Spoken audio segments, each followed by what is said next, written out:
നമസ്കാരം. റാഫ്റ്റോ ക്രിക്കറ്റിലേക്ക് അവർക്കും സ്വാഗതം. നമ്മുടെ comment of the day video series ഇന്നലെയാണല്ലോ ആരംഭിച്ചത്. അതിന് നല്ല പിന്തുണയാണ് സുഹൃത്തുക്കളിൽ നിന്ന് ലഭിച്ചത്. വലിയ സന്തോഷം. അപ്പോൾ നമ്മൾ ആ സീരീസ് ആരംഭിക്കുമ്പോഴേ പറഞ്ഞിട്ടുണ്ട്, നമ്മൾ ഒരു ദിവസം റിയാക്ട് ചെയ്യണമെന്ന് തോന്നുന്ന കമൻറ്റുകൾ ഉണ്ടെങ്കിലേ വീഡിയോ ചെയ്യുകയുള്ളൂ. അല്ലെങ്കിൽ അന്നത്തെ ദിവസം ആ ഒരു സീരീസിലെ വീഡിയോ ഉണ്ടാവില്ല. പല സുഹൃത്തുക്കളും ഈ സീരീസ് നിർത്തരുത് എന്നൊക്കെ കമൻറ്റ് ഇടുന്നത് കണ്ടിട്ടുണ്ട്. എന്തായാലും നിർത്താതെ കൊണ്ടുപോകണം എന്ന് തന്നെയാണ് ആഗ്രഹിക്കുന്നത്. പിന്നെ ഒന്നും നമുക്ക് ഉറപ്പ് പറയാൻ പറ്റില്ലല്ലോ. ഇന്ന് നമ്മളൊരു കമൻ്റ് എടുക്കുന്നത്, ആ കമൻറ്റിൽ യഥാർത്ഥത്തിൽ ഒരു ചോദ്യമാണ്. നന്ദു കൃഷ്ണൻ എന്ന് പറയുന്ന സുഹൃത്തിൻ്റെ കമൻ്റാണ്. പാകിസ്ഥാൻ ടീമിൽ മുഹമ്മദ് ആമിർ തിരിച്ചു വന്നു എന്ന് പറയുന്നു. T20 വേൾഡ് കപ്പ് സ്ക്വാഡിൽ ഉണ്ടെന്ന് കേട്ടു, ഒരു വീഡിയോ ചെയ്യൂ എന്നാണ് പറയുന്നത്. അപ്പോൾ ഇതിൻ്റെ മറുപടിയായിട്ട് ആദ്യമേ പറയാനുള്ളത് മുഹമ്മദ് ആമിറിനെ പാകിസ്ഥാൻ്റെ T20 വേൾഡ് കപ്പ് സ്ക്വാഡിലേക്ക് എടുത്തു എന്നുള്ളത് ശരിയല്ല. കാരണം അവർ T20 വേൾഡ് കപ്പിനുള്ള സ്ക്വാഡ് പ്രഖ്യാപിച്ചിട്ടില്ല.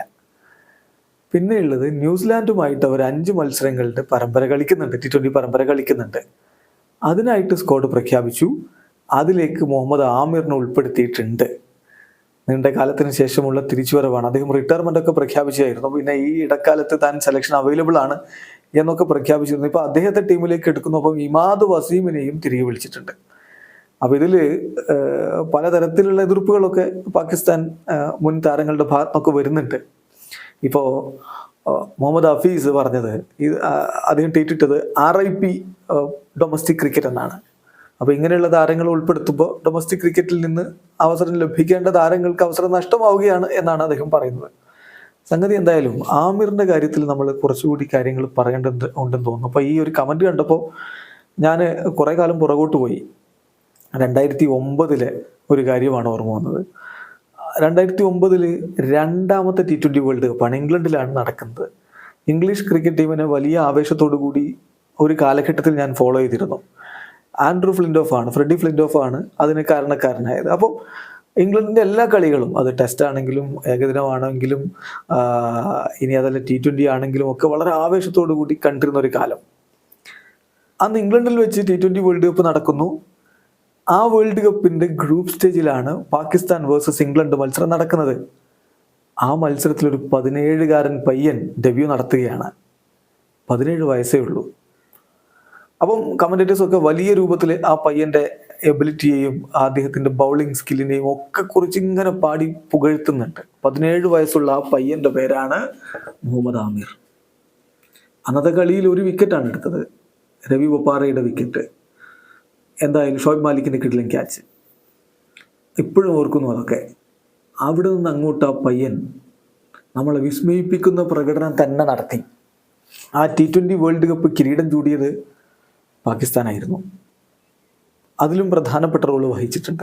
അത് കഴിഞ്ഞിട്ട് ഇംഗ്ലണ്ട് വേഴ്സസ് പാകിസ്ഥാൻ ടെസ്റ്റ് പരമ്പര ഇംഗ്ലണ്ടിൽ നടക്കുന്നു 2010. അതാണ് മുഹമ്മദ് ആമിറിൻ്റെ ജീവിതത്തിലെ ദുരന്തമായിട്ട് മാറിയ പരമ്പര. ആ പരമ്പരയിലെ മികച്ച ബൗളിംഗ് പ്രകടനമാണ് മുഹമ്മദ് ആമിർ നടത്തിയിട്ടുള്ളത്. ഇംഗ്ലീഷ് ബാറ്റർമാരെ ശരിക്കും ബുദ്ധിമുട്ടിക്കുന്ന പ്രകടനം നമ്മൾ കണ്ടു. ഒരു 17-കാരൻ പയ്യനാണ് ഇത്തരത്തിൽ അവരെ ബുദ്ധിമുട്ടിക്കുന്നത്, അതും ഇംഗ്ലണ്ടിൽ പോയിട്ട്. പക്ഷെ പിന്നാലെ വന്ന വാർത്ത, മുഹമ്മദ് ആമിറും മുഹമ്മദ് ആസിഫും പിന്നെ സൽമാൻ ഭട്ടും ബുക്കികളുമായി ഇടപാട് നടത്തി സ്പോട്ട് ഫിക്സിങ്ങിൽ ഏർപ്പെട്ടു എന്നാണ്. ഒരു ബുക്കിയെ പൊക്കുന്നു പോലീസ്. അതിൽ വരുന്ന വാർത്ത, അദ്ദേഹം പറയുന്ന അനുസരിച്ച് സ്പോട്ട് ഫിക്സിങ്ങും മാച്ച് ഫിക്സിങ്ങും അറിയാമല്ലോ. സ്പോട്ട് ഫിക്സിങ്ങിൽ ഈ കളിയിൽ ഇന്ന ഓവറിൽ ഇത് സംഭവിക്കും, അല്ലെങ്കിൽ ഇന്ന പന്തിൽ ഇത് സംഭവിക്കും, ഇത് പറഞ്ഞുകൊണ്ടാണ് ബെറ്റ് വെക്കുന്നത്. അപ്പോൾ ഈ പറയുന്ന ബുക്കി ബെറ്റ് വെക്കുന്നത് പാകിസ്ഥാന്റെ ആദ്യ ഓവറിൽ മുഹമ്മദ് ആമിർ പന്തെറിയും, 3ാമത്തെ പന്ത് നോബോൾ ആയിരിക്കും, 10ാമത്തെ ഓവറിൽ വേറൊരു നോബോൾ ഉണ്ടായിരിക്കും. ഇങ്ങനെയൊക്കെയാണ് വരുന്നത്. അപ്പോൾ 3ാമത്തെ പന്ത്, ആദ്യ ഓവറിൽ 3ാമത്തെ പന്ത് പറഞ്ഞ പോലെ തന്നെ നോബോൾ എറിയുന്നു മുഹമ്മദ് ആമിർ. അതും വലിയ ഓവർ സ്റ്റെപ്പിംഗ് ആണ്. അതുപോലെ തന്നെ മുഹമ്മദ് ആസിഫും 10ാമത്തെ ഓവർ എറിഞ്ഞത് ആസിഫാണ്. അപ്പോൾ ഇതിനൊക്കെ പുറകിൽ ഈ 3 താരങ്ങൾ കോഴക്കാരുടെ കയ്യിൽ നിന്ന്, അല്ലെങ്കിൽ ഈ മാച്ച് ഫിക്സിംഗ് നടത്തുന്നവരുടെ കയ്യിൽ നിന്ന് പണം വാങ്ങിക്കൊണ്ട് ചെയ്തതാണ്. അന്ന് വലിയ രൂപത്തിൽ വാർത്തകളുണ്ടായി, അതിനെക്കുറിച്ച് വലിയ ചർച്ചകളുണ്ടായി. അതിൽ ഇന്നും വായിച്ചത് ഞാൻ ഓർക്കുന്നു. സൽമാൻ ഭട്ടന് തീർച്ചയായിട്ടും കുറേ കാലം കളിച്ചിട്ടുണ്ട്. ആസിഫ് വളരെ സ്കില്ലുള്ള പ്ലെയറാണ്, ശരിയാണ്. പക്ഷെ അയാളും കുറേ കാലമൊക്കെ കളിച്ചു. എന്നാൽ മുഹമ്മദ് ആമിർ എന്തിനിത് ചെയ്തു? ഈ ക്രിക്കറ്റ് ലോകം തന്നെ അവനുള്ളതായിരുന്നില്ലേ എന്നാണ് ചോദ്യം. കാരണം അത്രയധികം മികവിൽ പന്തെറിഞ്ഞിരുന്ന മുഹമ്മദ് ആമിറാണ്. 17 വയസ്സിലെ ലോക ക്രിക്കറ്റിനെ പിടിച്ചു കുലുക്കിയിരുന്നു അവൻ. പക്ഷേ വിധിയെ തടയാൻ പറ്റില്ല. സ്വയം കൃത അനർത്ഥം എന്ന് പറയാം. ഒരു പക്ഷേ ചെറിയ പ്രായത്തിൽ 17 വയസ്സിൽ ടീമിലെ മുതിർന്നവർ പറയുമ്പോൾ കുറച്ച് ഡോളർ കൂടി കിട്ടാൻ വേണ്ടി ഈ പണി ചെയ്തു. അതാണ് സംഭവിച്ചത്. കുഞ്ഞു പ്രായത്തിലാണ് ഇത് ചെയ്യുന്നത് ശരിയോ തെറ്റോ എന്നൊക്കെ മനസ്സിലാക്കാനുള്ള കപ്പാസിറ്റി ഉണ്ടോ എന്നറിയില്ല. ഏതായാലും ജുവനൈൽ പ്രായം പരിഗണിച്ചുകൊണ്ട് തന്നെ മറ്റുള്ളവർക്ക് കൊടുത്ത അതേ ശിക്ഷ കൊടുത്തില്ല എന്നുള്ളതാണ് വ്യത്യാസം. ബാൻ ഏർപ്പെടുത്തുന്നു, 5 വർഷത്തെ ബാൻ ഏർപ്പെടുത്തുന്നു. മറ്റുള്ളവർക്ക് അതിനേക്കാൾ കൂടുതൽ കൊടുക്കുന്നു. പിന്നെ ജയിലിൽ 3 മാസമാണ് ആമിർ ജയിലിലായിരുന്നത്. മറ്റുള്ളവർക്ക് അതിനേക്കാൾ കൂടുതൽ ജയിൽ ശിക്ഷ വിധിക്കുകയും ചെയ്തു. എന്തായാലും താൻ തെറ്റ് ചെയ്തു എന്ന് വളരെ വൈകിയാണെങ്കിലും ആമിർ സമ്മതിച്ചിരുന്നു. അങ്ങനെ 5 വർഷക്കാലം എന്ന് പറയുമ്പോൾ ആ 17 വയസ്സിൽ മികവ് കാട്ടിയ താരം തൻ്റെ കരിയറിൻ്റെ പീക്കിലേക്ക് പോകുന്ന സമയമാണ്. ആ 5 വർഷം അതേ ടച്ചിൽ ആമിർ ബൗൾ ചെയ്തിരുന്നെങ്കിൽ എന്താകുമായിരുന്നു? അന്നത്തെ അദ്ദേഹത്തിന് തുടക്കകാലത്തെ ബൗളിംഗ് കണ്ടവരുണ്ടെങ്കിൽ ഇത് ഈ പറയുന്നത് മനസ്സിലാവുകയുള്ളൂ. പിന്നെ തിരികെ വന്നിട്ട് അതേ മികവ് കാണിച്ചു എന്ന് എനിക്ക് തോന്നിയിട്ടില്ല. അന്നത്തെ ആ ബൗളിങ്, ആ ഇംഗ്ലണ്ടിനെതിരെയുള്ള പരമ്പരയിലും T20 വേൾഡ് കപ്പിലും ഒക്കെ അദ്ദേഹം കാണിച്ച ബൗളിങ്, ആ 17-18 വയസ്സിൽ കാണിച്ച ബൗളിങ്, അതുപോലെ ഈ ബാൻ ചെയ്യപ്പെട്ട 5 വർഷക്കാലം കൂടി അവൻ ചെയ്തിരുന്നെങ്കിൽ പല റെക്കോർഡുകളും അങ്ങ് കടപുഴകി പോയേനെ. എന്തായാലും ക്രിക്കറ്റ് ലോകത്തിന് വലിയൊരു പ്രതിഭയുടെ പ്രധാനപ്പെട്ട സമയം നഷ്ടമാവുകയായിരുന്നു അവിടെ. ഈ പറയുന്ന സീനിയർ താരങ്ങളാണ് അതിൻ്റെ കാരണക്കാർ, ഒരു സംശയവും വേണ്ട. ആസിഫ് വേറെയും പ്രശ്നങ്ങളിലൊക്കെ പെട്ടെന്ന് നമുക്ക് ഓർമ്മയുണ്ട്. എന്തൊരു പ്രതിഭയായിരുന്നു ആസിഫും. പന്ത് മൂവ് ചെയ്യിക്കാനുള്ള പ്രത്യേക കപ്പാസിറ്റി ഉണ്ടായിരുന്ന പ്ലെയറാണ്. പക്ഷെ എന്തു ചെയ്യാൻ, ഇതൊക്കെയാണ് കയ്യിലിരിപ്പെങ്കിൽ ഇങ്ങനെയൊക്കെ ഒതുങ്ങിപ്പോവും. മുഹമ്മദ് ആമിറിന്റെ കാര്യത്തിൽ പിന്നെ ഈ 5 വർഷക്കാലവും താൻ ഫിറ്റായിട്ട് നിൽക്കാൻ വേണ്ടി ആഗ്രഹിച്ചിരുന്നു, അതിനുവേണ്ടി നന്നായിട്ട് പരിശ്രമിച്ചിരുന്നു എന്ന് അയാൾ പിന്നീട് വന്ന് പറയുന്നുണ്ട്. കാരണം ഇന്റർനാഷണൽ ക്രിക്കറ്റിലേക്ക് മടങ്ങി വരണം. എല്ലാ തരത്തിലുള്ള ക്രിക്കറ്റിൽ നിന്നും ബാൻ ചെയ്തിരുന്നു. ഒടുവിൽ പിന്നെ ഇന്റർനാഷണൽ ക്രിക്കറ്റിലേക്ക് മടങ്ങി വരുന്നു, മികച്ച പ്രകടനം നടത്തുന്നു. പക്ഷെ പഴയ അതേ മികവുണ്ടായിരുന്നു എന്ന കാര്യത്തിൽ സംശയമുണ്ട്. മോശമല്ലാത്ത പ്രകടനം നടത്തിയിട്ടുണ്ട്. പിന്നെ വീണ്ടും പാകിസ്ഥാനി ടീമിന് വേണ്ടി അദ്ദേഹം കിരീടങ്ങളൊക്കെ ചൂടിയിട്ടുമുണ്ട്. അതൊക്കെ ശരിയാണ്. കൃത്യമായിട്ട് പറഞ്ഞാൽ ആ കിരീടങ്ങളുടെ കണക്കിലേക്ക് നമ്മൾ പോവുകയാണെങ്കിൽ ആ T20 വേൾഡ് കപ്പ് 2009 വിജയിച്ചത് കൂടാതെ 2017 ഇംഗ്ലണ്ടിൽ വെച്ച് തന്നെ ചാമ്പ്യൻസ് ട്രോഫിയിൽ മുത്തമിട്ടിട്ടുണ്ട്. പിന്നെ കുറേ കാലം കളിക്കാതിരുന്നിട്ടും 36 ടെസ്റ്റ് മത്സരങ്ങൾ അദ്ദേഹം കളിച്ചു. അതിൽ അദ്ദേഹത്തിന് 119 വിക്കറ്റുകളുണ്ട്. 61 ഏകദിന മത്സരങ്ങൾ കളിച്ചു, അതിൽ നിന്ന് 81 വിക്കറ്റുകളുണ്ട്. ഇതൊക്കെയാണ് അദ്ദേഹത്തിൻ്റെ ഒരു കണക്ക് പറയുമ്പോൾ. പക്ഷെ അതിൽ ഞാൻ പറഞ്ഞ പോലെ നല്ല പ്രായത്തിൽ പോയ 5 വർഷമുണ്ടല്ലോ, അതുകൂടി ഉണ്ടായിരുന്നെങ്കിൽ ഈ കണക്കുകൾ എവിടെ എത്തിയാനെ. പക്ഷെ 28 വയസ്സായപ്പോൾ അദ്ദേഹം വിരമിക്കുകയാണെന്ന് പ്രഖ്യാപിച്ചു. ആദ്യം ടെസ്റ്റ് ക്രിക്കറ്റിൽ നിന്ന് വിരമിക്കുന്നു, പിന്നെ ലിമിറ്റഡ് ഓവർ ക്രിക്കറ്റ് കളിക്കാൻ തീരുമാനിക്കുന്നു എന്ന് പറയുന്നു.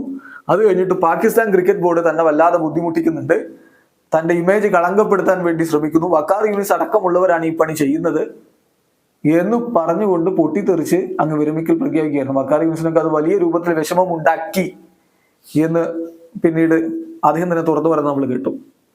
ഏതായാലും ബോർഡുമായിട്ടുള്ള പ്രശ്നം എന്ന് പറഞ്ഞുകൊണ്ട് വിരമിച്ചു. ഇനി പാകിസ്ഥാൻ വേണ്ടി കളിക്കാനില്ല എന്ന് പറഞ്ഞു പോയ ആളാണ്.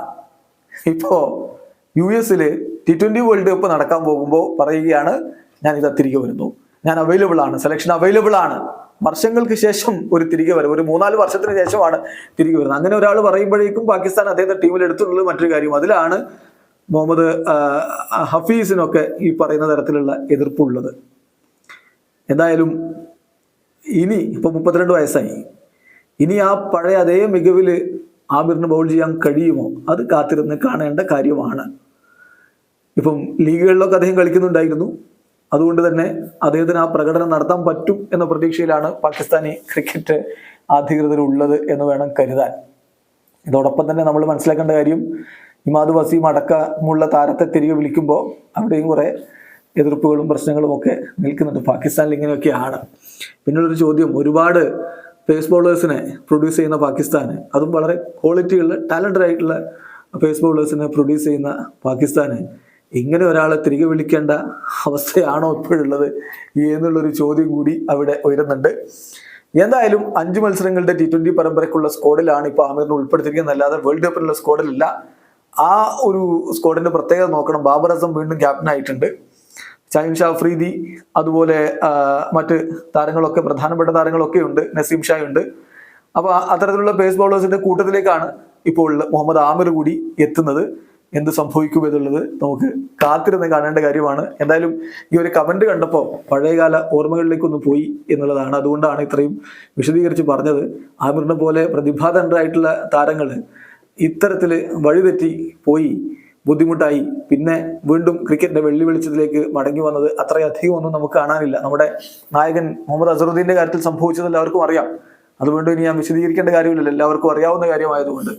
പക്ഷേ ഏറ്റവും ഒടുവിൽ അദ്ദേഹത്തെ കോടതി കുറ്റവിമുക്തനാക്കുന്ന കാഴ്ച നമ്മൾ കണ്ടു. ശ്രീശാന്തിന്റെ കാര്യത്തിലും അതൊക്കെ തന്നെ സംഭവിച്ചത് നമ്മൾ കണ്ടു. കോടതി കുറ്റവിമുക്തനാക്കി. അദ്ദേഹം പിന്നീട് ഡൊമസ്റ്റിക് ക്രിക്കറ്റ് ഒക്കെ കളിച്ചിരുന്നു. അതിനുശേഷമാണ് അദ്ദേഹം വിരമിച്ചത്. അസറുദ്ദീന് പക്ഷേ അങ്ങനെ തിരികെ വരാനുള്ള സമയമൊന്നും ലഭിച്ചിട്ടുണ്ടായിരുന്നില്ല എന്നുള്ളതും കൂടി ശ്രദ്ധിക്കുക.